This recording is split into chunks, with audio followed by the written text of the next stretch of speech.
Class 12-এর ছাত্রছাত্রীরা, আজকের ক্লাসে আমরা আলোচনা করব উইলিয়াম শেক্সপিয়ারের লেখা sonnet shall I compare thee to a summer's day.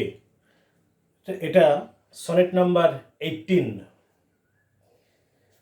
আমরা এই কবিতাটা পড়ার আগে জেনে নেব যে সনেট কাকে বলে। What is a sonnet? The term sonnet derives from Italian word sonetto, meaning a little song. Italian শব্দ সনেটো থেকে SONETTO, এই ইটালিয়ান শব্দ সনেটো থেকে সনেট শব্দটি এসেছে। এর অর্থ একটা ছোট্ট গান। শেক্সপিয়ার মোট 154টা সনেট লেখেন, 154 সনেটস। তা সনেটের ডেফিনেশনে কি বলা যাবে?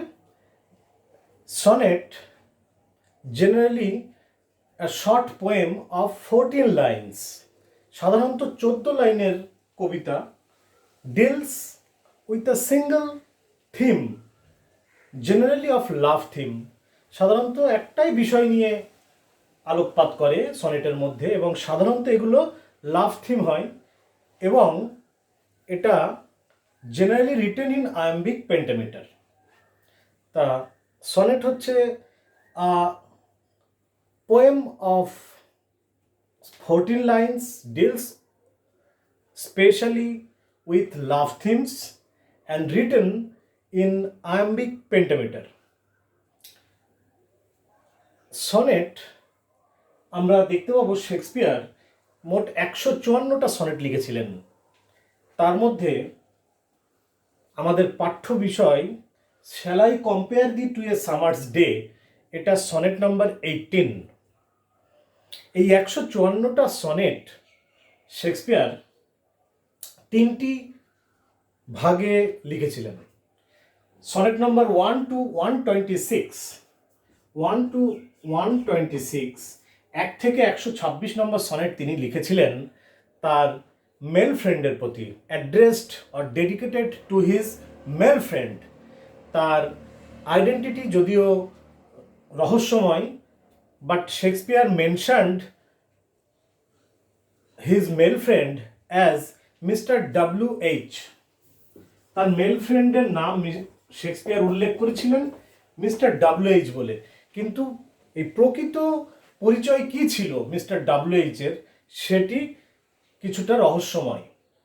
সনেট 147 to 152, 127 to 152, 127 নম্বর থেকে 152 নম্বর সনেট, এই সনেটগুলি Shakespeare addressed to a mysterious woman whom he addressed or called as the dark lady, একটা রহস্যময় মহিলার প্রতি, প্রবাবলি হিজ লেডি লাভ, হিজ মিস্ট্রেস, তার প্রতি তিনি এটা অ্যাড্রেস করেছিলেন, উৎসর্গ করেছিলেন, ডেডিকেট করেছিলেন। তার প্রতিই লেখা, তার নাম, সেটাও তার পরিচয়, identity still in darkness, still in mystery, but Shakespeare mentioned her as the dark lady, the dark lady.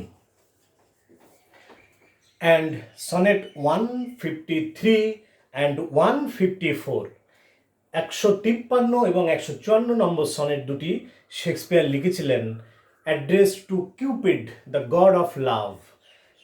তা আমরা বর্তমান যে সনেটটি পড়ব, এটা সনেট নাম্বার 18।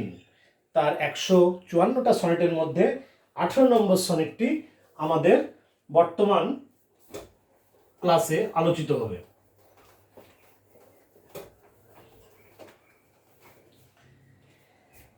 সনেটটা পড়ার পূর্বে আমরা একটু আলোকপাত করে নেব যে উইলিয়াম শেক্সপিয়ার তিনি ঠিক কোন সময়ের, কোন যুগের কবি ছিলেন। তিনি শুধুমাত্র কবি ছিলেন না, he was not only a poet but also a famous playwright, বিখ্যাত নাট্যকার ছিলেন। ইনি 1564 সালে জন্মগ্রহণ করেন ইংল্যান্ডে, স্ট্র্যাটফোর্ড অন অ্যাভন নামক একটা ভিলেজে, 1564।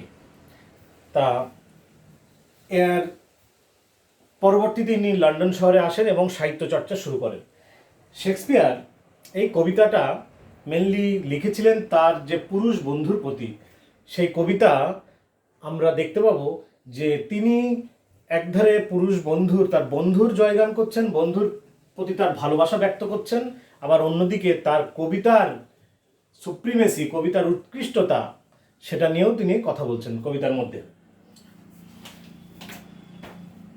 আমরা এবার কবিতাটা পড়বো। তোমরা পেজ নাম্বার 64, তোমাদের টেক্সট বুক পেজ নাম্বার 64টা বার করো।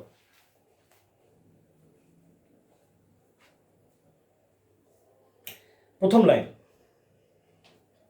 এই সনেটটি 3টি কোয়াট্রেন এবং একটি কাউপ্লেট নিয়ে গঠিত। Quatrain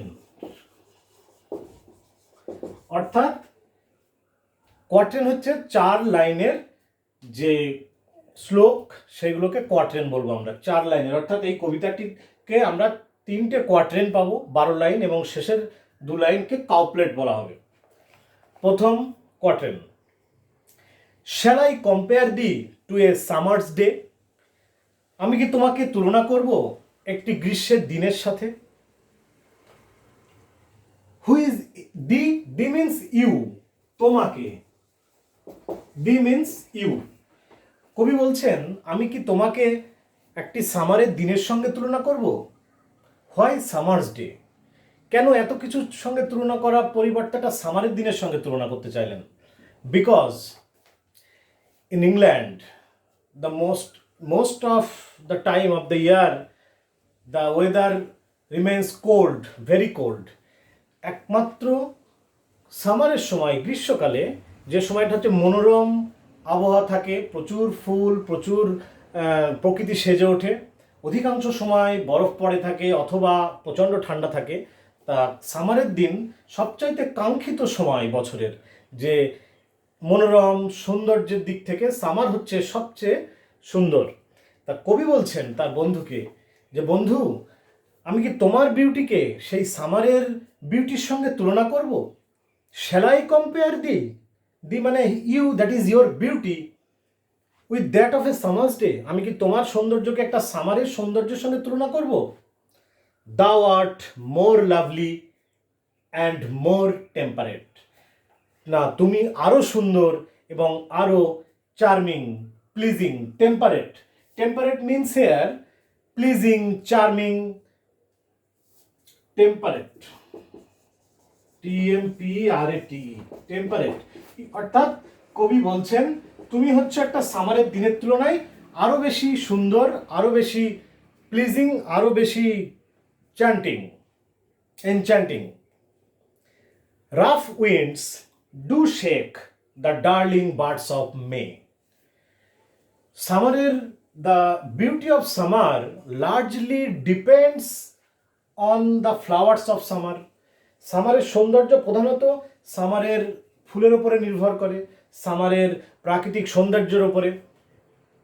So sometimes it may happen that rough winds may shake or may wipe out the beauties of summer, অর্থাৎ ঝোড়ো বাতাস এসে সেই সামারের ফুলকে ঝরিয়ে দিতে পারে, সামারের ফুলকে ফেলে দিতে পারে, অর্থাৎ সামারের সৌন্দর্য অস্তিত্ব সংকটে পড়তে পারে। অর্থাৎ the beauty of summer largely depends on it's flowers, on it's birds, on it's natural beauties, on it's environment, on it's flowers, fruits, trees. তা এই সৌন্দর্য নিশ্চয়ই পার্মানেন্ট না, অর্থাৎ বাতাস এসে এক ঝটকায় হয়তো এই সৌন্দর্যকে ধ্বংস করে দিতে পারে। And summer's lease, lease means here duration, lease, LEAS, lease that is duration. কবি বলছেন এবং সামারের ডিউরেশন তাহলে hath all too short a date, অর্থাৎ সামারের তাহলে অস্তিত্ব বা ডিউরেশন বা এর প্রসারতা খুব সংক্ষিপ্ত হয়ে যাবে যদি কিনা একটা ঝোড়ো বাতাস এসে সামারের ফুলগুলোই নষ্ট করে দেয়। তাহলে সামারকে সঙ্গে কি বন্ধু আমি তোমাকে তুলনা করব? এখানে যে উত্তরটা কবি প্রকাশ করছেন যে নো, না, কারণ তুমি আরো বেশি সুন্দর, তুমি আরো বেশি সহনশীল, তুমি আরো বেশি টেম্পারেট, তুমি আরো বেশি প্লিজিং, তুমি আরো বেশি enchanting. whereas the beauties of summer is very short lived, beauties of summer is very temporal, beauties of summer may suffer crisis of existence, এর অস্তিত্বের সংকটে পড়তে পারে। Beauties of summer is very transient, অর্থাৎ সামারের অস্তিত্ব, সামারের সৌন্দর্য হচ্ছে খুবই ক্ষণস্থায়ী, সেটা যে কোনো মুহূর্তে ঝরে যেতে পারে, যে কোনো মুহূর্তে তার অস্তিত্ব সংকট হতে পারে। আর তোমাকে তাহলে আমার সামারের সৌন্দর্যের সঙ্গে তুলনা করা ঠিক হবে না। Shall I compare thee to a summer's day? তাহলে তোমাকে কি আমি সামারের দিনের সঙ্গে তুলনা করব, যে সামার কিনা ঝোড়ো বাতাস দিয়ে যার ফুল সৌন্দর্য নষ্ট হতে পারে? এটা গেল আমাদের প্রথম কোয়ার্টারেন, অর্থাৎ প্রথম 4 লাইন। এবার আমরা সেকেন্ড কোয়ার্টারেনে আসছি।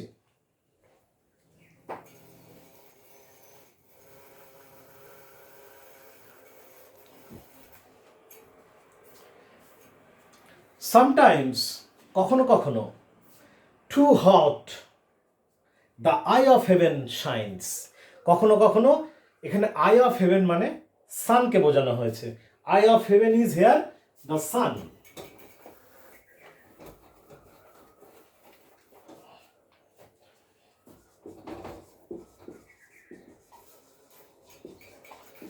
I of heaven sun. Sometimes, কখনো কখনো, too hot the eye of heaven shines, অর্থাৎ ইন সামার টাইমস, গ্রীষ্মের সময়ে কখনো কখনো, কখনো কখনো সূর্য বা আই অফ হেভেন, সূর্যকে এখানে পার্সনিফাই করা হচ্ছে, বা এখানে একটা বলছে সূর্য কখনো কখনো খুব উত্তপ্ত হয়ে কিরণ দেয়, শাইন করে, and often is his gold complexion dimmed, এবং কখনো কখনো, অনেক সময় তার gold complexion, that is the golden rays of the sun, সূর্যের সেই সোনালি রশ্মি বা সূর্য কিরণ, dimmed, dimmed means darkened, dimmed means darkened, অন্ধকার হয়ে আসা।